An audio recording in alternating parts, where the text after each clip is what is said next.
रसिक अनन्य निशान बजायो,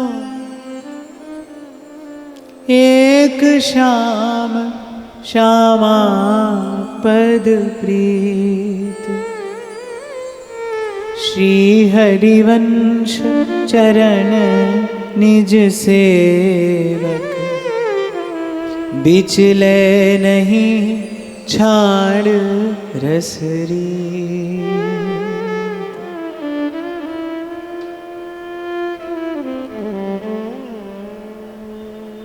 श्री ध्रुवदास जी अपने अनुभव से कहते हैं, कठिन है रसिक अनन्यता।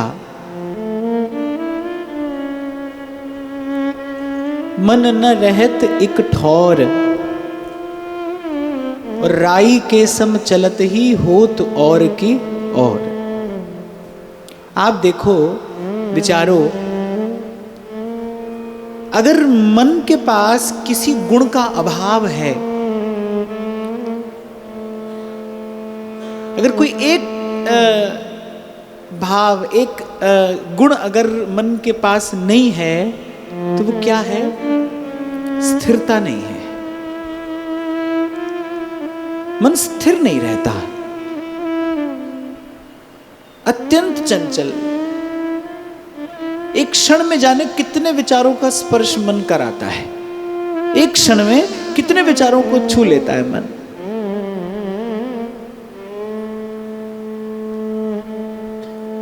पहले भी शायद मैंने आपसे कहा होगा कभी, एक संत के मुख से मैंने सुना था, मुझे अच्छा लगा और सच्चा भी लगा। वो कहते हैं कि जितने विचार आपके मन में आते हैं, 5 मिनट तक यदि आप दर्पण के सन्मुख खड़े होकर उन सब विचारों को जो आपके मन में आ रहा है यदि आप बोलने लगें, तो आपको लगेगा कि जैसे आप विक्षिप्त हैं,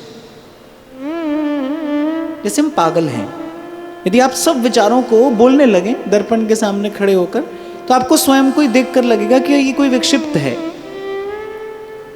और बिल्कुल है भी ऐसा ही। मन की दशा कैसी है? मन की दशा विक्षिप्त के जैसी है, विक्षिप्त है मन। मन के पास अगर देखो कुछ नहीं है, तो क्या नहीं है? स्थिरता नहीं है, मन ठहरता नहीं।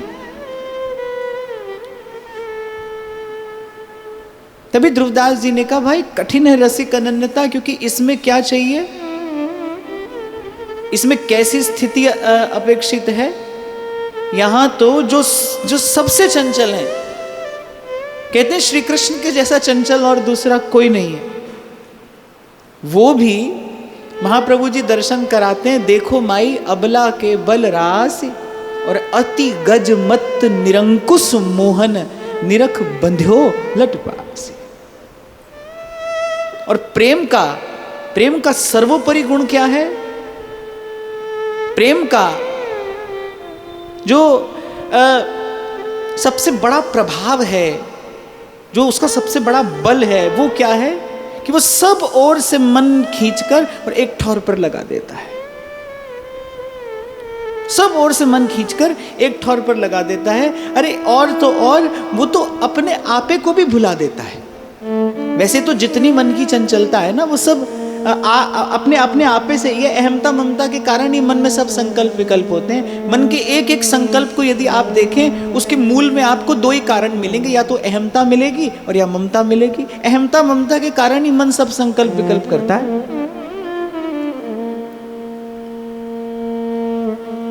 और प्रेम का गुण ये है कि प्रेम का जैसे ही स्पर्श आपको होगा, जैसे ही प्रेम उतरेगा जीवन में आपके, जैसे आपके भाव में प्रेम का स्फुरण होगा, आप देखेंगे सब ओर से स्वतः मन सिमटने लग जाता है, सिमट जाता है। तभी ध्रुवदास जी ने कहा, भाई हम जैसे लोगों के लिए, जिनके पास मन है, और कैसा मन है? अति चंचल मन, जो एक एक क्षण क्या, एक लव निमेष के लिए भी विषय चिंतन के बिना नहीं रहता, जो विषय का स्पर्श किए बिना नहीं रहता। पूर्व भी हम चर्चा कर चुके कि विषय का सेवन तो हम थोड़ी देर के लिए करते हैं, पर विषय का चिंतन तो मन सतत ही करता है। निरा विषय का चिंतन करता है, सतत करता है, अनवरत कर रहा है। और एक विषय का करे तब भी बात कुछ और हो, पर यहां तो मन अनेक अनेक विषयों का चिंतन करता है। और ये रसरीति कैसी है, ये रसोपासना कैसी है? सेवक जी महाराज कह रहे भाई धर्मी कौन है, हित धर्मी कौन है? एक श्याम श्यामा पद प्रीति, एक श्याम श्यामा पद प्रीति। हमारी उपासना को रसिकों ने दृढ़ रसिक अनन्य उपासना कहा है। दृढ़ता और अनन्यता के बीच में रसिकता ठहरती है। जो रस है ना, जिसे प्राप्त करना हमारा लक्ष्य है, हमारा उद्देश्य है, वो रस ठहरता कहाँ है? कैसे पात्र में वो रस ठहरता है? दृढ़ता और अनन्यता के पात्र में वो रस ठहरता है। घड़े में दो चीज होती है, एक तो मिट्टी होती है और एक आकार होता है घट का। एक घट का आकार होता है और एक घट का उपादान होता है जिससे घट बना है, जिससे घड़ा बना है। ऐसे दृढ़ता की मिट्टी और अनन्यता का आकार गुरु से युक्ति लेकर, सीख कर, विधि सीख कर गुरु से, और दृढ़ता की मिट्टी लेकर और अनन्यता का आकार दिया जाता है फिर उसको, फिर उसमें रस ठहरता है। देखो रसानुभूति तो हमको कभी कभी होती है ना, कभी कभी मन भीग जाता है, कभी कभी नेत्र भी सजल हो जाते हैं, कभी कभी भाव में भर जाता है मन, तो रस की स्फुरना तो होती है हमारे हृदय में, रस का स्पर्श भी कभी कभी हमें होता है। पर हमारी विडंबना क्या है? वो रस ठहरता नहीं। ठहरता क्यों नहीं? क्योंकि दृढ़ता और अनन्यता का पात्र हमारे पास में नहीं है। तो ये उपासना कैसी है? दृढ़ रसिक अनन्य उपासना है। ये रस ठहरेगा तो दृढ़ता और अनन्यता के पात्र में ठहरेगा। इसीलिए कल मैंने आपको कहा था भाई, ये 13वां प्रकरण जो है ये सबसे महत्वपूर्ण है। इसमें श्री सेवक जी ने यही बताया है कि भाई इस मिट्टी से कैसे आपको, दृढ़ता की मिट्टी से कैसे आपको अनन्यता का आकार देकर अपने हृदय को पात्र बनाना है जिसमें श्री जी की कृपा का रस ठहरे। तो सबसे पहले सेवक जी ने निषेध किया, जो नहीं करना है वो बताया है। साधन विविध सकाम मत सब, स्वार्थ सकल सबे जो अनीत। एक प्रेमी के लिए, हम किसी और की बात यहाँ पर नहीं कर रहे हैं, हम किसी और की चर्चा यहाँ नहीं कर रहे, हम तो यहाँ अपनी बात कर रहे हैं, जिसका उद्देश्य प्रेम है, भगवत तत्व प्रेम है, जो विशुद्ध प्रेम, निष्काम प्रेम प्राप्त करना चाहता है जीवन में, वो कभी भी किसी भी सकाम कर्म का अपने जीवन में अनुष्ठान ना करे। अरे और तो और वो सकामी का संग भी ना करे। जैसे निंदा करने वाले को जितना पाप लगता है उतना निंदा सुनने वाले को भी लगता है। निंदा सुनने वाला भी उतना ही पापी है। जो करता है वो भी पाप करता है, जो सुनता है वो भी पाप करता है। मैं आपको व्यवहार जगत की बात बताऊं, आपके निकट कोई बैठा व्यक्ति धूम्रपान कर रहा हो, आप ना कर रहे हो, तो भी कुछ ना कुछ अवांछित, कुछ ना कुछ विषैला आपके भीतर चला जाता है। कभी कभी ऐसा भी देखने में आता है कि जो धूम्रपान करने वाले लोगों के साथ में रहते हैं ना, उनको भी रोग हो जाता है, संग के कारण वो रोग हो जाता है। तो सकाम कर्म का अनुष्ठान हमें तो नहीं करना है, कदापि नहीं करना है, पर साधक जीवन में हमें ये भी सावधानी रखनी है कि किसी सकामी व्यक्ति का हमसे संग भी ना हो जाए। अब किसी के मन में ये प्रश्न आ सकता है, भाई संसार में रहते हैं, जाने कितने लोगों से मिलना जुलना होता है, कभी कभी व्यवहार भी करना पड़ता है, तो इस संग दोष से कैसे बचा जाए? तो जैसे सतत किसी धूम्रपान करने वाले व्यक्ति के संग आपको रहना पड़ ही जाए, तो कम से कम मास्क लगाकर तो रखिए। तो ऐसे ही संसार के व्यवहार में जब हमको जाना ही है और हम जानते भी नहीं है कि भाई कौन सकाम है, कौन निष्काम है, कौन किस मार्ग पर चल रहा है, तो कम से कम इतना तो प्रयास अवश्य होना चाहिए कि व्यवहार में हमारा नाम जप चलता रहे। यदि कोई दोष आ भी जाए तो नाम जप की कृपा से, नाम की रटन की कृपा से उस दोष का मार्जन हो जाए, क्योंकि सब है रोग की औषध नाम जप चलता रहे हमारा व्यवहार में। इसीलिए अनेक अनेक प्रकार से व्यासपीठ से आपको निवेदन किया जाता है, भाई मंदिर में बैठकर तो जो भजन होता है सो होता है, वो तो अच्छा है, पर व्यवहार में भजन ना छूटे। व्यवहार को और भजन को दो मत बनाइए। यदि व्यवहार अलग रहा, भजन अलग रहा, तो अंत में आप देखेंगे पहुंचे आप कहीं भी नहीं। व्यवहार ही भजन बने, भजन व्यवहार में उतरे, यही साधक जीवन की सफलता है। ऐसा नहीं कि घर संसार छोड़कर कहीं आकर बैठ जाओगे तो व्यवहार नहीं करना पड़ेगा। जब तक शरीर है, जब तक संसार है, तब तक व्यवहार है भाई। तब तक व्यवहार है। अनेक अनेक प्रकार से व्यवहार का निर्वाह करना ही पड़ता है। सावधानी यही रखनी है कि व्यवहार में भजन बना रहे, व्यवहार में चिंतन बना रहे। एक तो आप व्यवहार जन्य दोष से बच जाएंगे, और दूसरा साधना में विक्षेप नहीं होगा। तो कल जहां से हमने चर्चा आरंभ की कि भाई यतो धर्मस ततो जयः, जहां धर्म है वहीं जीवन की जय है। और हमारा धर्म क्या है? हमारा धर्म केवल एक ही है, श्याम श्यामा सदा हमको प्यारे रहे, हम इन्हीं के रहें ये हमारे। हमें जो सुनना है वो अपने इष्ट से संबंधित वार्ता ही सुननी है। हमें जो कहना है वो इष्ट से संबंधित बात ही कहनी है। इसी को कहते हैं कि भजन को व्यवहार में उतारना। जो कहना सुनना है, जो देखना सुनना है, जो खाना पीना है, जो हमारा व्यवहार है, जो हमारी बहुत साधारण से साधारण चेष्टाएं हैं, वो भी भजनमय हो जाएं, वो भी भावमय हो जाएं, तभी ये जीवन भजनमय बनता है। आप विचारो भजन का आनंद क्यों नहीं होता? थोड़ा समय हमने अपने जीवन को संसार के लिए रख दिया, थोड़ा समय भजन के लिए रख दिया। अपनी चेतना को ऐसे बांटा नहीं जा सकता भाई। आप थोड़ी देर के लिए भजन करने वाले और थोड़ी देर के लिए व्यवहार करने वाले नहीं हो सकते। कोई नाटक नहीं चल रहा है, कोई स्वांग नहीं हो रहा है कि आप थोड़ी देर के लिए कोई पात्र निभा देंगे, थोड़ी देर के लिए कोई और। आप एक हैं। यह जो एक मन, महाप्रभु का तो सिद्धांत ही यही है, यह जो एक मन, आप एक हैं। एक ही ठौर पर ये लगेगा मन, और लगाने के लिए प्रभु के चरणों से सुंदर, प्रभु के चरणों से सरस मधुर कोई और स्थान तो दिखाई नहीं पड़ता। इसीलिए श्री सेवक जी कह रहे हैं, एक श्याम श्यामा पद प्रीत, पलकन के जैसे अधिक, पुत्रिन सो अति प्यार, ऐसे लाडली लाल के,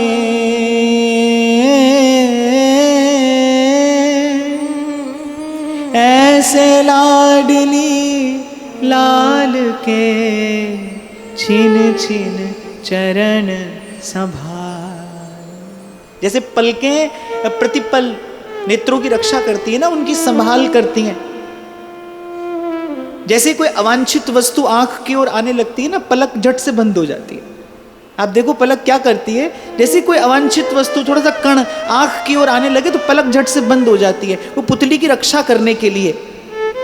ऐसे ही ध्रुवदास जी यही उदाहरण देते हैं, पलकन को जैसे अधिक, पुत्रिन सो अति प्यार। देखो क्या क्या सुंदर उदाहरण ध्रुवदास जी ने चुना है, और कैसी सुंदर रीति से बता रहे हैं। बोले आपके नेत्रों से इस पुतली से सबसे अधिक प्रेम कौन करता है? बोले पलक करती है, वो उसका अहित नहीं होने देती। अगर आंख का कोई अहित करने आए तो पलक बीच में आकर खड़ी हो जाती है। कह रहे ऐसे जैसे पलकन को जैसे अधिक, पुत्रिन सो अति प्यार। ध्रुवदास जी कह रहे अति प्यार, जो आपसे बहुत प्रेम करेगा, जो आपसे बहुत प्रेम करेगा, उसका लक्षण क्या होगा? यही होगा कि वो कोई भी संकट की घड़ी जब आएगी तो वो आपसे पहले आपके सम्मुख होगा। पर संसार में तो कोई और ही दृश्य संतों ने देखा है कि सुख के सब साथी और दुख में न कोई। संतों ने यही संसार का रंग देखा, सुख के सब साथी और दुख में न कोई। जबकि शास्त्र कहता है, संत कहते हैं, संतों का ऐसा अनुभव है, हितैषी कौन है जो संकट काल में, जो विपदा के काल में आपके साथ खड़ा रहे। एक ऐसी सुंदर झांकी का दर्शन सूरदास जी कराते हैं। मुझे वो इस पंक्तियां याद आ रही हैं कि सूरदास जी दर्शन कर रहे हैं और हम सबको कराते हैं।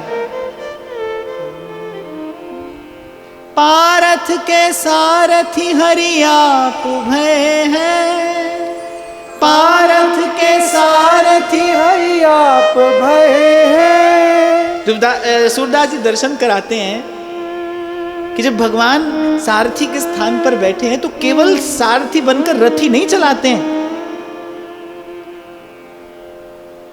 और जब ये पंक्तियां मैंने पढ़ी थी पहली बार, तो मैं आपसे सत्य कह रहा हूं, कुछ दिन ये शब्द और ये झांकी मेरे मानस पटल से हटी नहीं। सूरदास जी क्या दर्शन कराते हैं? छाता लो छाह किए शोभित हरि छाती, छाता लो छाह किए शोभित हरि छाती। बोले श्री ठाकुर जी का वक्षस्थल है ना, छत्र की भांति वो अर्जुन के सन्मुख खड़े हैं। एक एक दिव्यास्त्र जो अर्जुन की ओर आता है वो पहले श्री कृष्ण का स्पर्श करता है। इसका प्रमाण अंत में भी भगवान ने दिया। जब रथ भस्मीभूत हो गया तो भगवान ने अर्जुन को मुस्कुराकर कहा कि ये जो बड़े बड़े दिव्यास्त्र, ये देवताओं की असह्य दुर्भेद्य शक्तियां जो तुम्हारी ओर आ रही थी, तुमसे पहले कोई और झेल रहा था उसे। कोई और था तुमसे पहले जो उन्हें झेल रहा था। और सूरदास जी भाव में भरकर कहते हैं, छाता लो छाह किए शोभित हरि छाती। छाता लो छाह किए शोभित हरि छाती। लगन नहीं देत कहूँ समर आँच ताती। लगन नहीं देत कहूँ समर आँच। और कह रहे वो जो रण क्षेत्र की वो गर्म हवा है, लागन नहीं देत कहूं समर आंच ताती। वो रण क्षेत्र की जो गर्म हवा है ना, सूरदास जी कह रहे ठाकुर जी अर्जुन को उस गर्म हवा का झोंका भी नहीं लगने देते। छाता लो छाह किए शोभित हरि छाती। और लागन नहीं देत कहूं समर आंच ताती। इसीलिए संतों ने गाया है, तत्ती वाव न लग गई पार ब्रह्म सरनाई। तत्ती वाव न लग गई पार ब्रह्म सरनाई। इसीलिए तो कल आपसे मैं कह रहा था भाई, विश्राम के लिए इससे सुंदर स्थान कहां खोजिएगा, कहां ढूंढिएगा। तो जो अति प्रेम करेगा वो संपत्ति के समय, वो समृद्धि के समय आपके साथ भले खड़ा हो ना हो, पर वो विपदा के समय आपके साथ खड़ा होगा। और आपके साथ ही क्यों, आपके आगे खड़ा होगा। साथ नहीं, आपके आगे। सो उदाहरण ध्रुवदास जी ने दिया तो अच्छा लगा मुझे कि विचार करना अच्छा लगता है कि पलकन को जैसे अधिक पुत्रिन सो अति प्यार। फिर ऐसे जैसे रंक को कहीं कोई धन कोई संपत्ति मिल जाए, फिर वो सतत उसी का चिंतन करता है, पल पल उसकी संभाल करता है कि कोई ले ना जाए, ये खो ना जाए मेरे हाथ से। कैसे रंक के धन की भांति अपने भजन की संभाल करे। ऐसे लाडली लाल के छिन छिन चरण संभार, छिन छिन चरण संभार। और मैं तो पहले भी आपसे कह देता हूँ कई बार कि बहुत सारी बात समझ में ना आए, बस इतनी सी बात ही समझनी है। रे मन भूल मत जइयो राधा रानी के चरण। बस श्री जी के चरणों का स्मरण बना रहे, श्री जी के चरण याद रहे, ध्यान में रहे, भूल ना जाए, विस्मृति ना हो। विस्मृति ही विपत्ति है। श्री जी के चरणों की विस्मृति ही जीवन में विपत्ति है। श्री चरणों की विस्मृति ना हो जाए हमें। सेवक जी ने कहा यही रस रीति है भाई, श्री जी के चरण, श्री जी के चरण, श्री जी के चरण। जागते सोते सपने, बस ये मन भंवरा जो है ये श्री जी के चरण कमलों पर मंडराता रहे। और फिर सेवक जी कह रहे हैं, श्री हरिवंश चरण निज सेवक बिचले नहीं छाण रस रीति। ये क्यों कहा? क्योंकि एक बार भजन भाव में स्थिर हो जाने के बाद भी माया तो अपना कार्य सतत करेगी, और भूलना भटकना ये हमारे स्वभाव में ही है। तो भुलाने वाला भी हो और भूलने वाला भी हो, तो भूल हो जाने में देर कितनी लगती है। हम भूलने वाले और ठाकुर जी की माया भुलाने वाली, तो भुलाने वाला भी है और भूलने वाला भी है। जो भुलाने वाली माया है वो भी प्रबल है, वो प्रबल है, और जो भूलने वाला जीव है वो दुर्बल है। फिर भूल होने में देर कितनी है? तो भूल हो जाती है भाई, भूल हो सकती है। इसीलिए संत की बात सावधान करती है कि भाई एक बार श्री जी के चरणों का आश्रय मिला है, फिर जो कहना है इन्हीं से कहना है, जो लेना है इन्हीं से लेना है। मोहे मन क्रम बचन तुम्हारी आशा, ऐसी भक्ति करे रैदास। आप देखो कैसे संत वेद शास्त्रों के सब दुर्गम दुर्गम सिद्धांतों को, कठिन कठिन सिद्धांतों को कितना सरल से शब्दों में परोस देते हैं भाई। सब साधनों का अंतिम प्रसाद यही है, जहां लगी साधन वेद बखानी, सब कर फल हरि भक्ति भवानी। और भक्ति कैसी, मन क्रम वचन तुम्हारी आशा, ऐसी भक्ति करे रैदासा। एक छोटी सी बात और कहकर हम आगे बढ़ेंगे कि ये जो आशा और विश्वास है, प्रभु की आशा, प्रभु पर विश्वास, ये बात मैं अपनी ओर से आपको विनम्रता पूर्वक निवेदन कर रहा हूं। प्रभु की आशा और प्रभु पर विश्वास ये जीवन में स्थिर केवल सत्संग की कृपा से ही रहता है।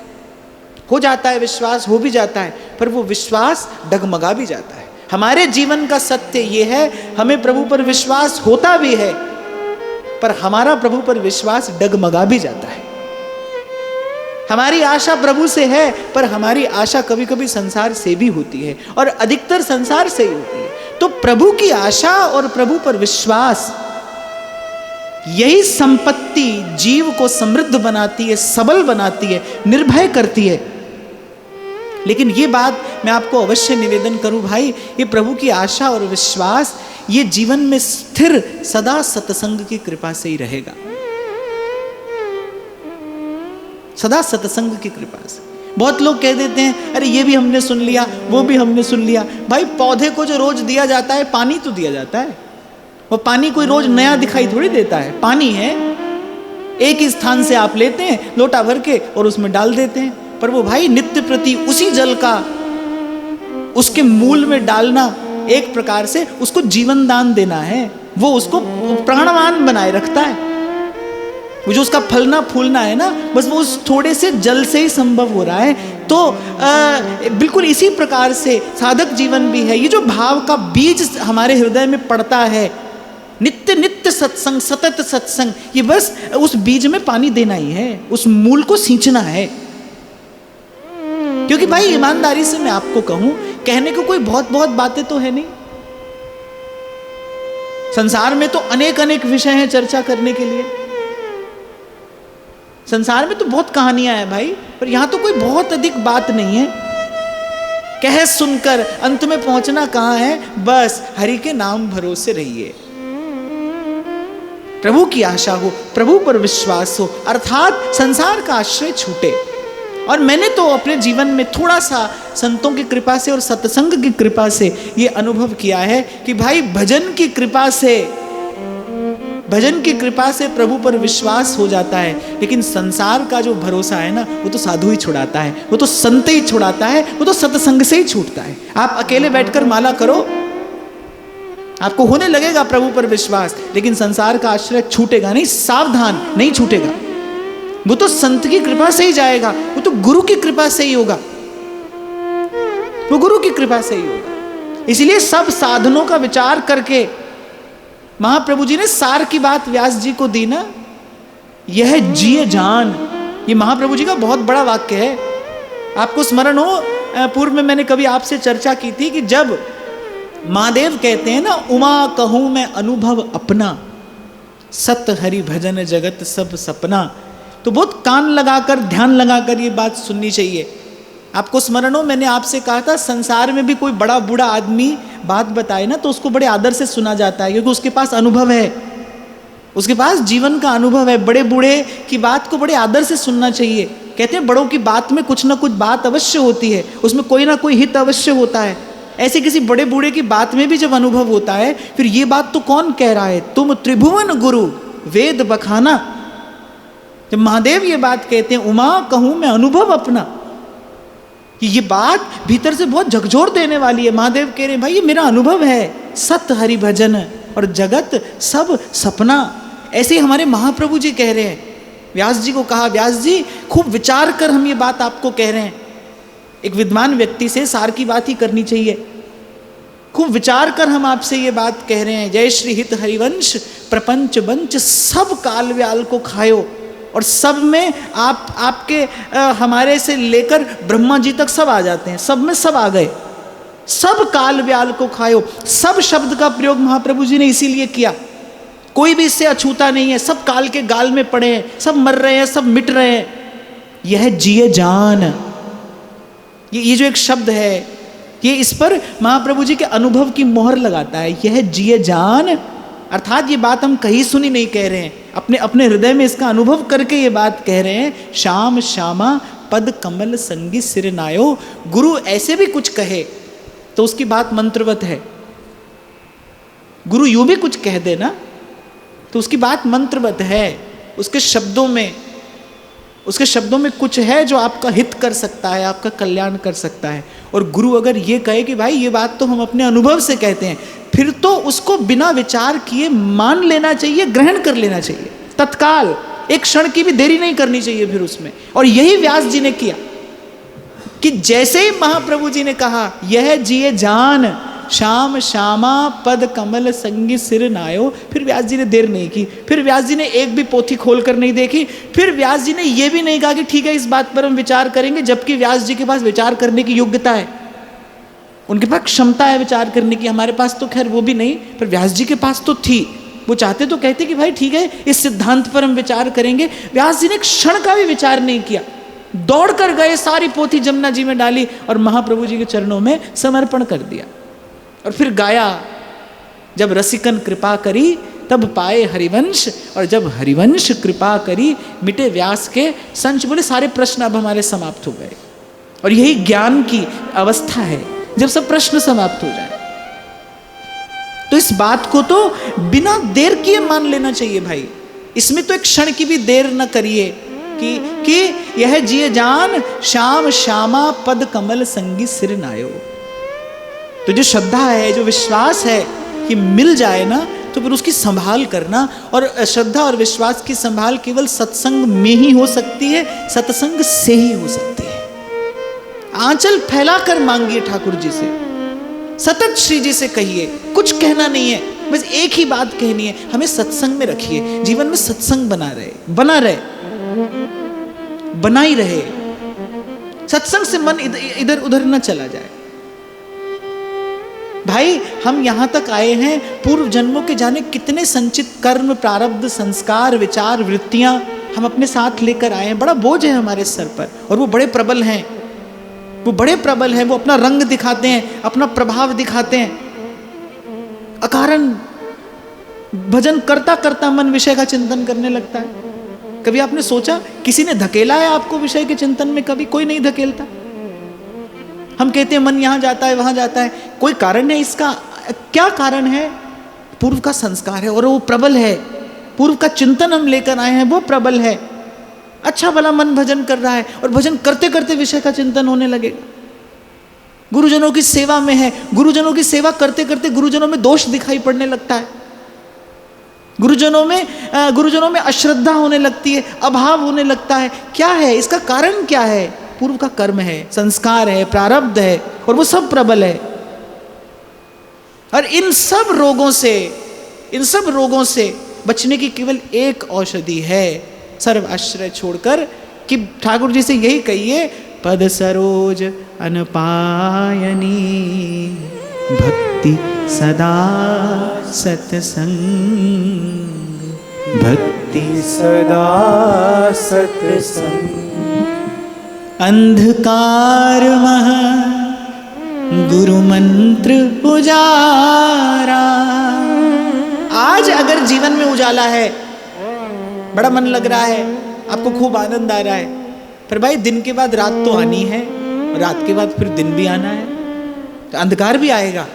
ये मैं साधक जीवन की बात कर रहा हूँ। साधक जीवन में अंधेरा भी आता है, कुछ दिखाई नहीं पड़ता, पथ नहीं सूझता, भीतर भी अंधेरा, बाहर भी अंधेरा। और बहुत बार तो ऐसी स्थिति आती है जब अपने मन की पीड़ा किसी से कहीं भी नहीं जाती, कोई सुनने वाला नहीं होता, तो कहीं सुनाने की आवश्यकता भी नहीं है। जहां समाधान मिले वहीं आशा की दृष्टि से देखना चाहिए। अंधकार मह गुरु मंत्र उजारा, गुरु के संग सगल निस्तारा, गुरु का शब्द न मेटे कोई, कह नानक नानक हरि सो। एक छोटा सा उदाहरण देकर आगे चलता हूं। आपने बंदूक की गोली देखी है? देखी होगी, हाथ में उठाकर देखिए कभी। अब गोली है, हाथ में उठाकर खेल लो। छोटे से बच्चे को दे तो वो भी खेल लेगा उससे। और यूं किसी को मारो,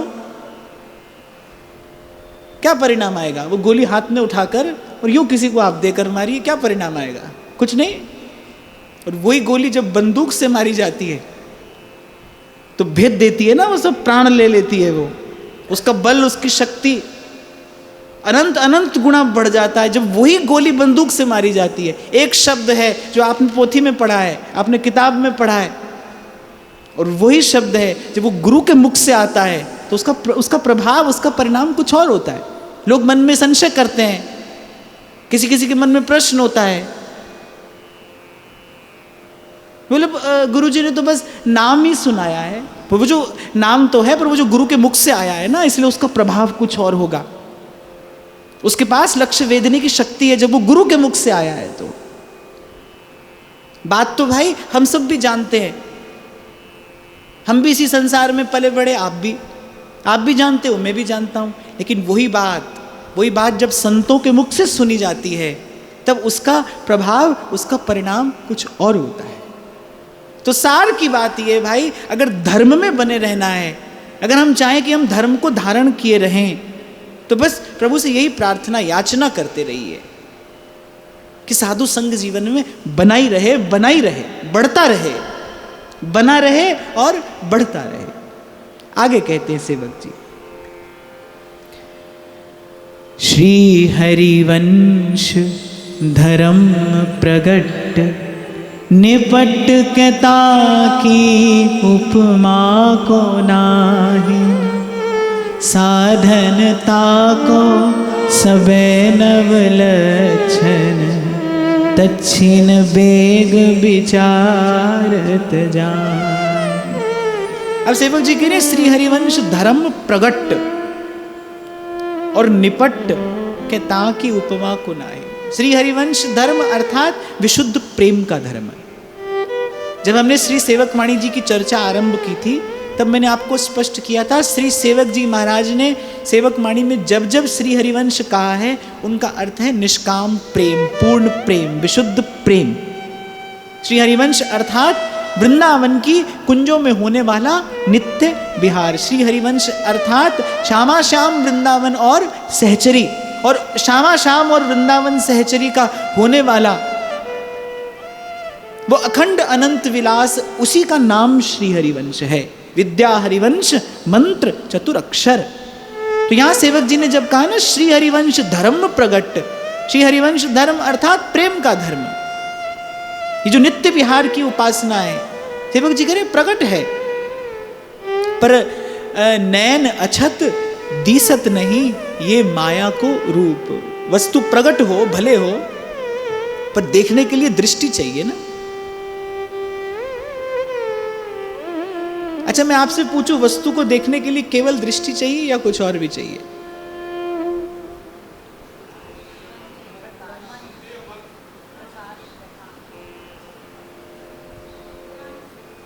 वस्तु को देखने के लिए दृष्टि भी चाहिए और वस्तु को देखने के लिए प्रकाश भी चाहिए। आप भी हैं, आप हैं माने दृष्टि भी है और वस्तु भी है। हरिव्यापक सर्वत्र समाना, वो भी है। पर जब तक गुरु रूपी प्रकाश जीवन में न आए तब तक वस्तु सूझती नहीं, तब तक वस्तु दिखाई नहीं पड़ती। धर्म तो प्रकट है, प्रेम का धर्म प्रकट है, वृंदावन धाम प्रकट है। रविदास जी ने कहा प्रकट जगत में जगमगे, और प्रकट भी कैसा है, जगमगा रहा है।